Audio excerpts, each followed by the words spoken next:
నమస్తే, నేను ప్రియాంకారావు. ఇప్పుడు అంటే గత కొంతకాలం క్రితం చంద్రబాబు నాయుడు గారు చెప్పారు, టీడీపీని మళ్ళీ యాక్టివ్ చేస్తాను తెలంగాణలో అని. అయితే ఈ మాట అన్నాక అందరూ చాలా వరకు సైలెంట్గా ఉన్నారు. కానీ రీసెంట్గా ఈ మున్సిపల్ కార్పొరేషన్ ఎలక్షన్స్ అయిపోయిన తర్వాత తెలంగాణలో ఉన్న కొంతమంది నాయకులు చంద్రబాబు నాయుడు గారిని కాంటాక్ట్ చేస్తున్నారు. దేనికోసం?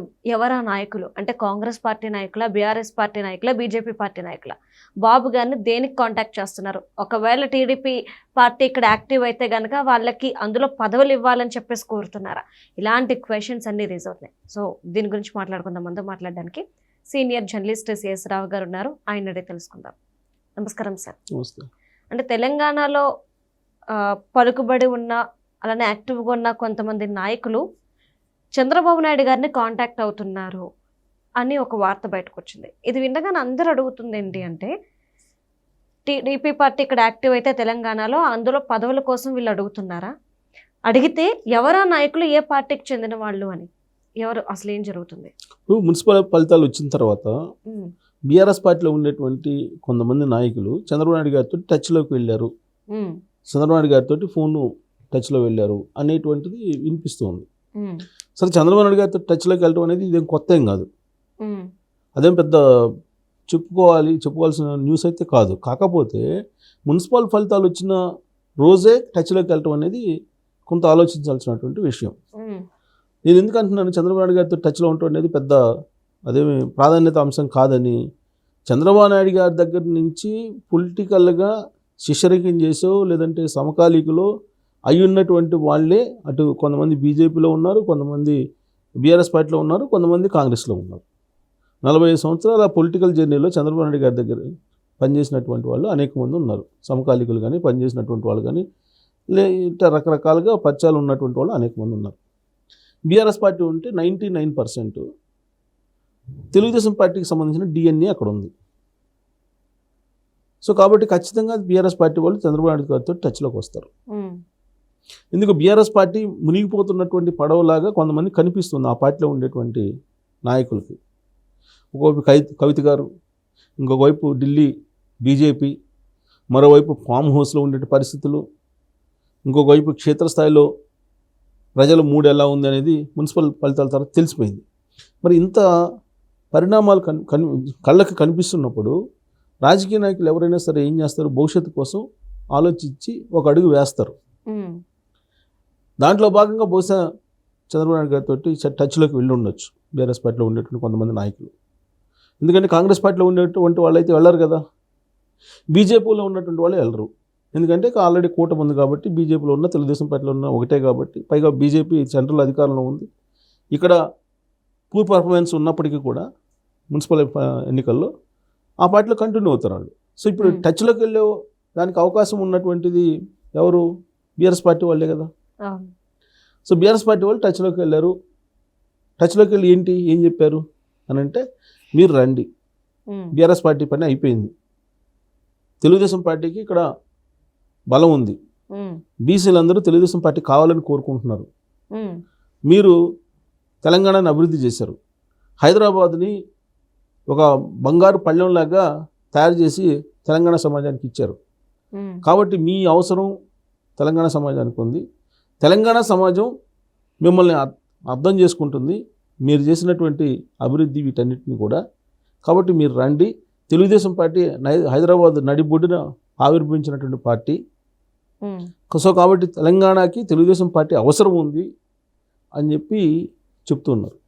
మరి చంద్రబాబు నాయుడు గారు గత కొన్ని సంవత్సరాలుగా, దాదాపు ఒక 7-8 సంవత్సరాలుగా 2019 నుంచి తెలంగాణ వైపు చూడట్లా. ఎందుకు చూడలేదు అనేది అర్థం కావట్లా. ఇప్పుడు 2024 ఎన్నికల్లో, 2023 ఎన్నికల్లో అసలు తెలుగుదేశం పార్టీ పోటీలో లేదు కదా. అంతకుముందు జ్ఞానేశ్వర్ గారు పార్టీ అధ్యక్షుడు ఉండేవాళ్ళు తెలంగాణకి. దానికంటే ముందు కొంతమంది ఉన్నారు, కానీ వాళ్ళు ఎవరు పర్ఫార్మెన్స్ ఇవ్వాల. మరి పార్టీని ఒక్కసారిగా దాన్ని పండబెట్టేశారు. ఎందుకు ఆ విధంగా చేశారు అనేది ఇవాళకి కూడా తెలుగుదేశం పార్టీలో ఉండే తెలంగాణ లీడర్లకి స్పష్టంగా అర్థం కావట్లేదు.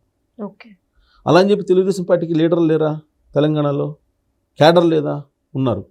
ఇవాళకి కూడా పార్లమెంట్ స్థాయిలో కమిటీలు ఉన్నాయి తెలంగాణలో. ఓకే. మరి యాక్టివేట్ ఎందుకు చేయట్లేదు? ఇప్పుడు అదే అడగబోయాను సార్. అంటే రీసెంట్గా కూడా కొంతమందిని క్యాడర్ అంటే కొంతమందిని నియమించారు ఇక్కడ టీడీపీని యాక్టివ్ చేయడం కోసం. కానీ నియమించారు, పదవి అయితే ఇచ్చారు, కానీ వాళ్ళ కదలికలు అయితే ఏమాత్రం స్టార్ట్ కాలేదు. అంటే వెయిట్ చేస్తున్నారా సరైన సమయం కోసం, లేదంటే ఇంకా ఏదైనా రావాలా, డెసిషన్ తీసుకోవాలా? ఇప్పుడు చంద్రబాబు నాయుడు గారి పాలిటిక్స్ని అర్థం చేసుకోవటం అనేది అంత ఈజీ అయితే కాదు. దాదాపు 15-20 సంవత్సరాల పాటు ఒక జర్నలిస్ట్గా ఆయన వేసేటువంటి రాజకీయ అడుగులను దగ్గర నుంచి చూసినటువంటి నాకే అస్పష్టత ఉంటుంది. ఆయన ఏం అడుగు వేయబోతున్నారు, ఎందుకు సైలెంట్గా ఉన్నారు అనేది అర్థం చేసుకోలేనటువంటి పరిస్థితి, అంచనా వేయలేని పరిస్థితిలో ఉన్నాం. అలాంటప్పుడు రాజకీయాలను దూరంగా చూసేటువంటి వాళ్ళకి అసలు అర్థం కాదు, ప్రత్యర్థులకు అసలు అర్థం కాదు. మరి ఇప్పుడు చంద్రబాబు నాయుడు గారు తెలుగుదేశం పార్టీ తెలంగాణ విభాగం అయితే ఉందిగా, పార్టీ ఆఫీస్ అయితే ఉందిగా, పార్టీ ఆఫీస్కి తెలంగాణ తెలుగుదేశం పార్టీ లీడర్లు అయితే వస్తున్నారుగా, పార్లమెంటు కమిటీలు ఏర్పాటు చేయమని చెప్పి రీసెంట్గా ఫోన్ కాన్ఫరెన్స్ పెట్టి చంద్రబాబు నాయుడు గారు చెప్పారుగా. గ్రేటర్ హైదరాబాద్ ఎలక్షన్స్లో పార్టిసిపేట్ చేస్తారని చెప్పి ఒక సంకేతం పవన్ కళ్యాణ్ గారి ద్వారా వచ్చింది. మరి నిజంగా వస్తారంటే వచ్చే పరిస్థితి కనపట్లేదు. ఇప్పుడు ఓకే, ఏం జరుగుతుంది? ఒకవైపు ఏమో బీఆర్ఎస్ పార్టీ కొనారిల్లుతుంది, రాజకీయపరమైన శూన్యత క్లియర్గా కనిపిస్తుంది తెలంగాణలో. మరి ఎందుకు చంద్రబాబు నాయుడు గారు వెయిట్ చేస్తున్నారు అనేది తెలుగుదేశం పార్టీ తెలంగాణ లీడర్లకే తలలు పట్టుకునేటువంటి పరిస్థితి కనిపిస్తూ ఉంది.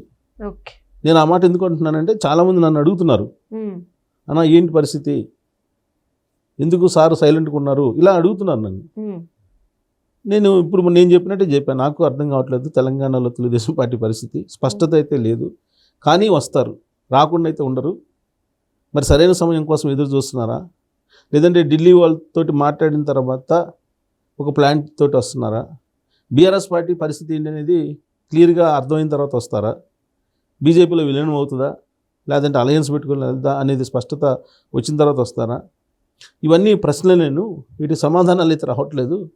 బట్ ఈ మధ్యకాలంలో ఫోన్ కాన్ఫరెన్స్ అయితే పెట్టారు తెలంగాణ లీడర్లతోటి, పెట్టి మనం రాబోయే రోజుల్లో పార్టీని బలోపేతం చేయాలి, గ్రామ స్థాయిలోకి వెళ్ళాలి మనం అని చెప్పి దిశానిర్దేశం అయితే చేశారు అని తెలుస్తుంది. అంటే దాని అర్థమైంది, ఖచ్చితంగా తెలుగుదేశం పార్టీ ఇక్కడ బలోపేతం చేయడానికి ప్రయత్నాలు అయితే మొదలు పెట్టారనేది మాత్రం స్పష్టత వస్తుంది. మరి ఎప్పుడు వస్తారు అనేది ఇంకా స్పష్టత కావట్లేదు. అయితే ఇప్పుడు త్వరగా రావడానికి ఈ ఫోన్ టచ్లోకి వెళ్తున్నారు. మీరు రాండి, మీరు రాండి, రాండి, మీ అవసరం ఉందని చెప్పి పిలుస్తున్నారు ఇప్పుడు తెలంగాణ లీడర్లే. పైగా పార్టీ అధ్యక్షులు మేము ఉంటాం, మేము పెట్టుకుంటాం, ఆర్థికంగా ఏదన్నా ఇబ్బందులు ఉంటే అని చెప్పి వాళ్ళే చెప్తున్నారు. ఆంధ్రప్రదేశ్ ముఖ్యమంత్రిగా 2024 చంద్రబాబు నాయుడు గారు 4వ ముఖ్యమంత్రి అయిన తర్వాత తెలంగాణ సంబంధించిన లీడర్లు కృష్ణారావు గారు కానీ, లేదంటే మల్లారెడ్డి గారు కానీ, వీళ్ళందరూ పోయి కలిశారు. విశేష చెప్పొచ్చారు. అంటే ఆయనతోటి వీళ్ళకందరికీ అవినాభావ సంబంధం ఉంది. సో కాబట్టి వీళ్ళు ఇక్కడ ఉండేటువంటి లీడర్లే ప్రెజర్ చేసి చంద్రబాబు నాయుడు గారిని మీ అవసరం ఉందని చెప్పి తీసుకుని వస్తారు. అలాంటి పరిస్థితి వస్తుందని చెప్పి బహుశా ఎక్స్పెక్ట్ చేశారు చంద్రబాబు నాయుడు గారు, అందుకే వెయిట్ చేస్తున్నారేమో అనిపిస్తుంది.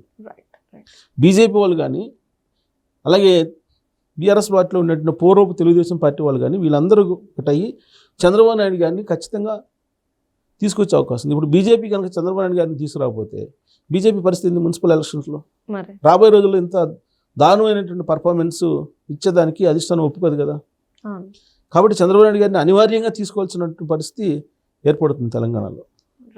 సో దానికి టైం కోసం చూస్తున్నారు, డెఫినెట్గా వస్తారు.